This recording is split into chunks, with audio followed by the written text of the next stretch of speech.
my name is Shalon, and I'm here to help you find your next favorite book and your next favorite author.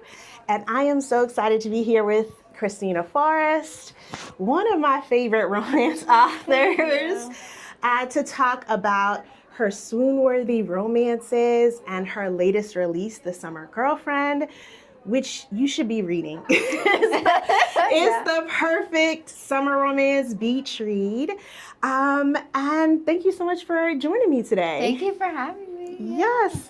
I would love to know, what is one thing that folks would be surprised about your author origin story? Surprised? That's a good question. I feel like maybe people don't know that I used to work in publishing. Oh, okay. So there's that. I don't know how surprising that is. But yeah, I always wanted to be an author. Mm-hmm. And when I was applying for MFA programs when I was in undergrad, I didn't really know what else to do. But I had creative writing professors who were like, who saw something in me, and they encouraged me to apply to get my MFA. And then I got accepted into New School in New York City, which is where I always wanted to live. I watched Sex and the City in college. Yes. And so had the whole New York City experience. Had a very glamorized idea of New York. And so I moved, and I was just like, I just loved it. And I wanted to stay there, but it's a very expensive place. Yes. I needed a job. And I also, I loved books. I was working for the library, actually. And it was part-time when I was in grad school. And it was two things.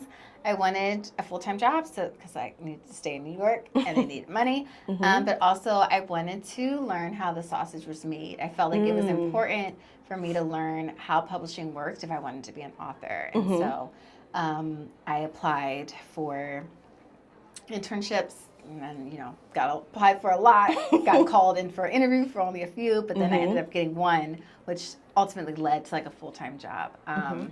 And I worked in children's books publishing.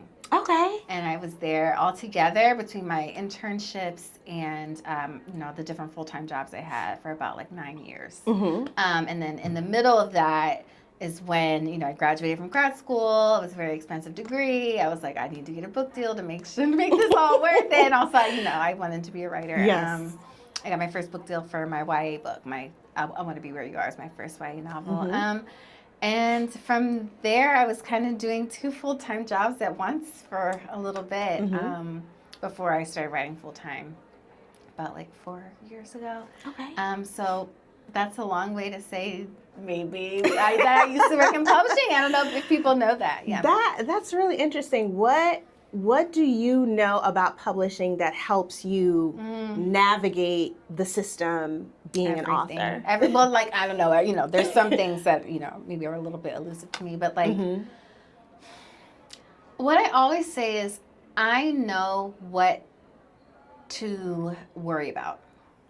I think that there are a lot of things that, I see sometimes other authors talk about online, and I'll see it, and I'm like, you don't need to worry about that. That's not actually something that you need to be expending energy on. I know how to ask for things. The keywords, and that'll help push the conversation. I know how to talk about things. I, for example, with my covers, I'm very involved in all of the covers. And I know how to talk about the market in a way that's very useful to... When I want something, I know how to get it because I'm coming from a place of I know this information. If that makes sense, it's like... Yes, because it also helps to know what you can ask for. Exactly. But then also how to ask so it's receptive to other people. Exactly. And I hope my team doesn't think this, but I don't ask for out of the blue or but the things that I ask for are always reasonable, and I always have data or research or I facts to prove okay, we should do this because of this reason, and then it's usually a pretty receptive response because they know that I used to technically be their colleague, Yes. And so I think that there's a certain amount of there should always be respect between an author and their publishing team, but I think especially because I used to be on the other side of it too. There's this shorthand kind of I they know that I know. They know that they can't. Right. can't like maneuver in a way where you didn't have knowledge. Yeah. We'll say it that way. Yes, yeah. Got you.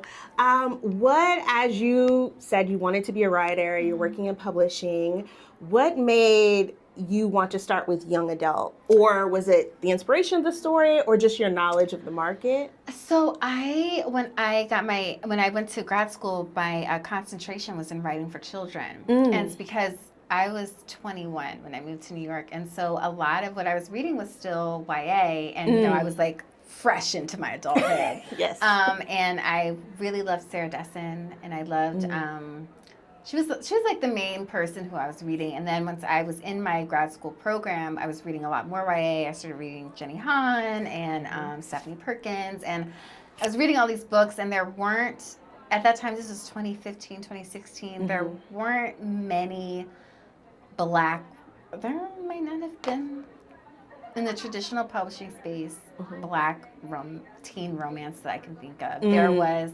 Everything, which has a Black main character, but the love interest is white. But when I read Everything, that really like opened up the possibilities for me because, I was just so inspired by that. But I think because it was most of what I was reading, and so that's what I wanted to write. And then as I grew older, I started reading historical romance. And then it just became, I was always reading romance regardless of the age. But when I started reading adult romance primarily, it just took over my life in a good way, as it does. And I started off reading historical. And I like, Beverly Jenkins, Lisa Kleypas, and all these other fantastic authors. And I was like, I love this. I don't know if I would write it, though. For me, historical is like my happy place that it's protected. Because it's like, I can't read contemporary while I'm working on my books. And so historical is always there for me. Like, I can always read historical. But then I read The Kiss Quotient by Helen Huang. And that's when I was like, oh, here is a contemporary romance novel by a woman of color about people of color. And it's like, it's doing well. It's not being like pigeonholed or anything like that because of her ethnicity or the ethnicity of the characters. And so that really inspired me to take the leap to write The Neighbor Favor, or to start trying to write The Neighbor Favor. Yes. And then you pulled in some of your publishing experiences in Lily's story. Into Lily's story. Yeah. I love the Green Sisters. Thank you. My favorite, I know you're not supposed to pick favorites, but my favorite would probably be Iris. I just love Iris. Iris and Angel, and you see like the progression across the other two novels, and then they get their story. Just absolutely loved it. What made you want to shift, and now we're going into Heart Beach? So now we're like thinking like more small town romance. We get a little bit of that in the partner plot. But having like this Black founded beach town. So what inspired The Summer Girlfriend?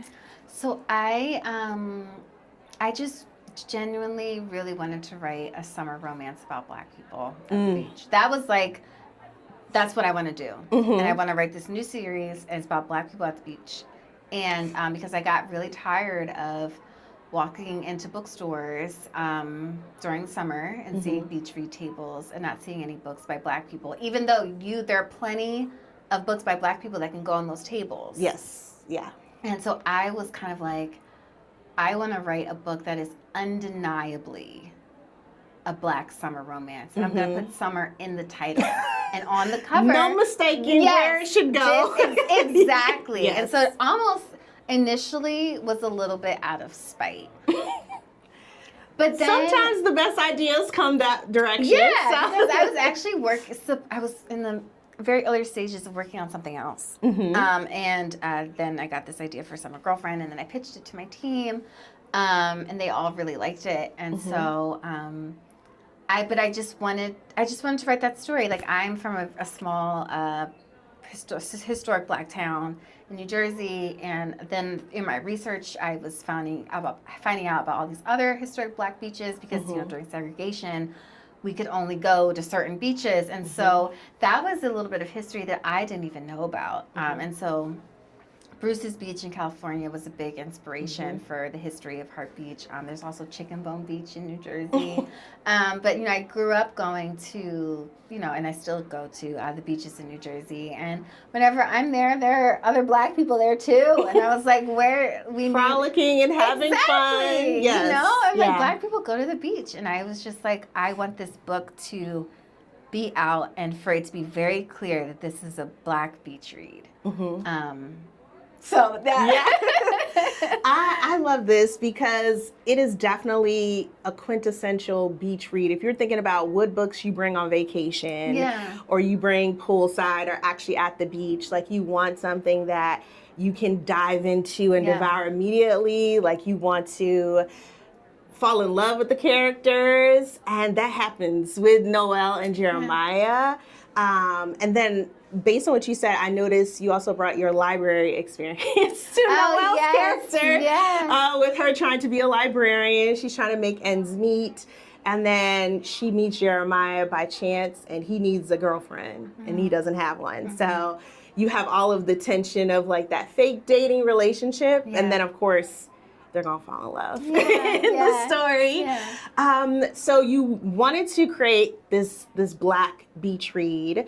What drew you into creating Noelle and Jeremiah, and that being the first book you wanted to start with in Hart Beach? So, it's so funny. It's like when you're promoting a book, you wrote it a year ago, and I've written 2 other books. I'm like, what was I thinking about? What are they doing? So I had this idea I basically married 2 different ideas to make the Summer Girlfriend. So I had the idea. I was like, I want to write this black beach read. I know the setting. And I also had this other idea about a woman who she's like saving up to go back to college, or she was like already in academia, but she needed money. And she had this weird side gig where she would be whatever you need her to be. She would be your date to like your work party. She would like be your bridesmaid. She would do all these things. So she had this like side hustle. And in that story, she went with a coworker to like his family's wedding, and they didn't like each other, but then she's getting paid, so and then I was thinking about that, and I was thinking about the setting that I was like coming up with for Hart Beach, and I kind of married those stories, but I could not do the enemies to lovers vibe because I needed Jeremiah and Noelle had to like each other to a certain degree for her to agree to an entire summer. Yes. And for him to say, I will bring this person around my family. And for it to be believable. Because if you're secretly hating someone's going to pick up on that. They're going to notice something's fake. So, exactly. And so I needed them to, when they first meet, like they have this very sweet meet cute where you can tell they actually vibe with each other, and that like foundation of that initial vibe is what makes them both think, oh, maybe this could work. And so then it turned into writing about class differences and black generational wealth and how you attain it, how you retain it, and how it's different for someone who never had money really and had to work very hard for everything that she has, and how she is so careful not to make any mistakes, to undo any of her hard work. And then it also was about, I really just wanted her to sort of enter her soft girl era. Yes. And, just to be able to breathe a bit. Because I feel like, especially as black women, we don't always get that. And I wanted her to, basically, her job for the summer is to act like she likes him.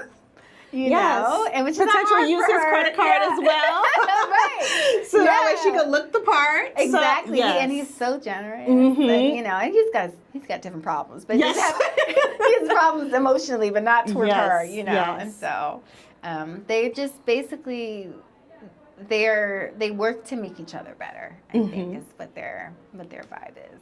Yeah, and one other connection point that they have is like they're both grappling with decisions from their past and like how it's impacting how they currently view relationships and like what they're focusing on. Yeah. And I thought that was so interesting to include because like if we're thinking about a beach read, most people think like very lighthearted, Yeah. you know, soft love, which is still what's happening here.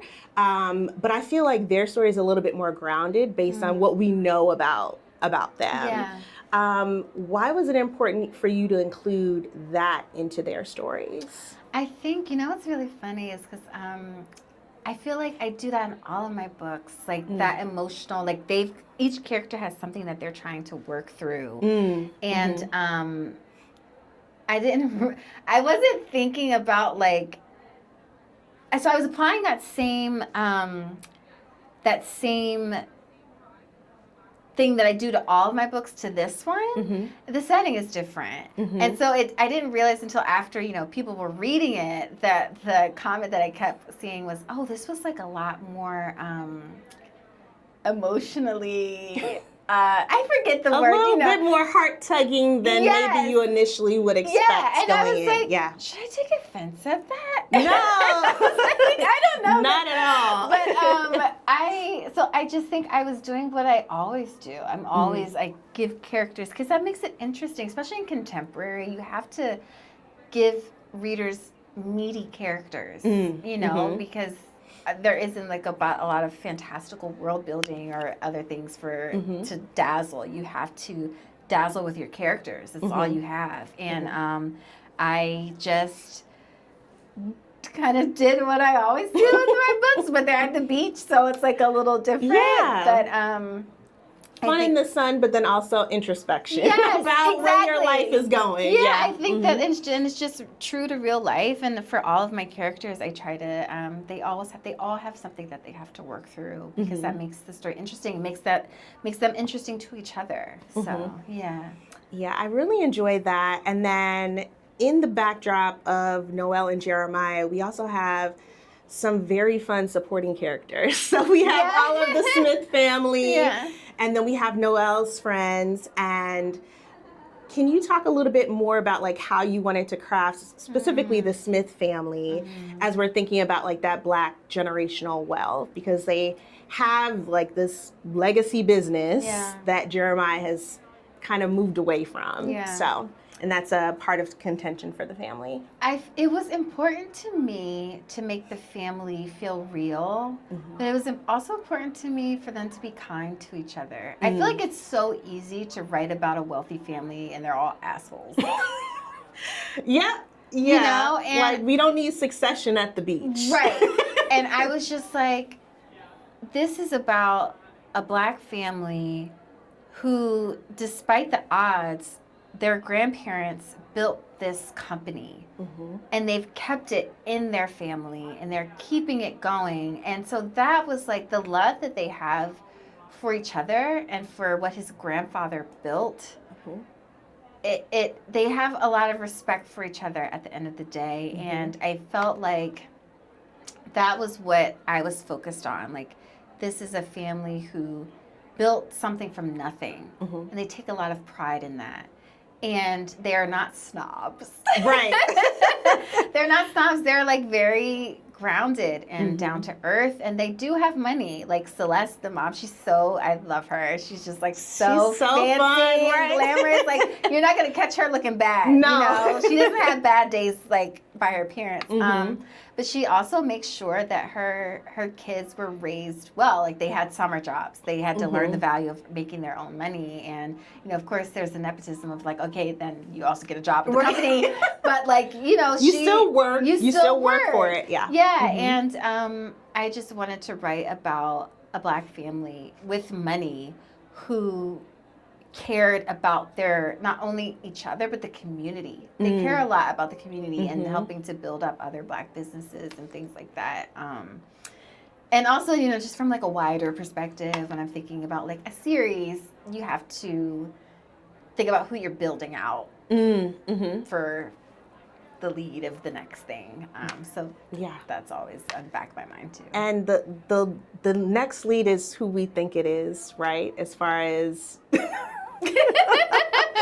a certain sister and a certain best friend. Okay. Yeah. Because at the end, there were just so many funny moments where Noelle is like observing what's happening. Yeah. And she's like, do you know what's happening here? Yeah. That was fun. I love writing fish out of water, which is what Noelle is. You know, she is not used to, she's never been to Heart Beach. She's never been around people like this, the things that they do and all that. And so she's very much like viewing everything from this.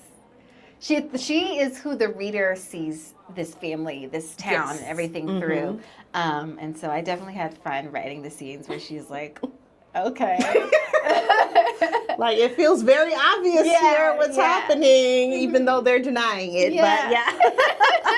But that was so fun. Are there any other plans beyond the next book in Heart Beach at this time, or not? Because I could see Celeste getting. I could just stay in Heart Beach actually, but. I could see Celeste being next. I would love to genuinely love to write a book about Celeste. I don't think I've lived enough life yet to tell her story. I would love to do like maybe a short story about her. Like, but I feel like I feel intimidated by her. Like writing a book about her. Yes. Because I just feel like I haven't lived enough life yet to tell her. Gotcha. But like I love her dearly. If I felt confident in telling her story, I would write it next. I have other ideas, but for now it's 1 and 2. So gotcha. Okay. Yeah. Well, I'll be excited, even if it's a novelette of her on a date. I'll take that. I will take that because I feel like that would be an interesting dynamic based on how we get to know her. Through Jeremiah's eyes and through Noelle's eyes in The Summer Girlfriend. But like you mentioned, there's something that's happening before The Summer Girlfriend. For book 2. Oh, yes. And you're dabbling back into a little speculative fiction. Oh, yes. Oh, that. Okay. Yes. Because I really enjoyed Heartsick as well. Yes, and then we have Margot and Isaac in that. And then you have coming out the Unrequited Love Department. Yes. So that'll be out in January. Yes. We're going to blink and it's going to be here. Can you share anything about that? I know there's Cupid's involved, love letters are involved. So this is a book about, it's light magic, so I guess speculative, speculative. A story about a woman named Joy and a man named Charles who work for a company called Cupid and Associates. Okay. So they work for Cupid, and Joy's job is to read the unrequited love letters that come in for Cupid. And she accidentally mails them out. Some of them out, and I'm assuming they're not supposed to be mailed. Not supposed to be mailed out. They're just for review, and it's a secret. It's this So what it is? Now I feel like I'm gonna go all. No, you're fine. So please feel free to edit as you see fit.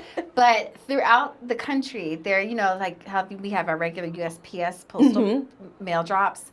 There are these other mail drops that are specifically for love letters. And for the wider society, it seems like a cultural thing, like tossing a coin in a fountain or the Lock Bridge in Paris or whatever. Yes, You don't actually think something's going to happen, but it's just sort of like a ritual, like a pop culture thing.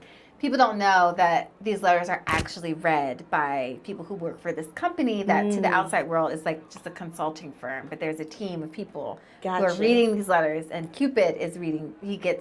Join her team, read the letters before Cupid gets them. They vet. So they're the middlemen. Yes. Middlewoman. Yes, and she works in the Unrequited Love Department. Gotcha. And she accidentally sends him out by accident to the recipients.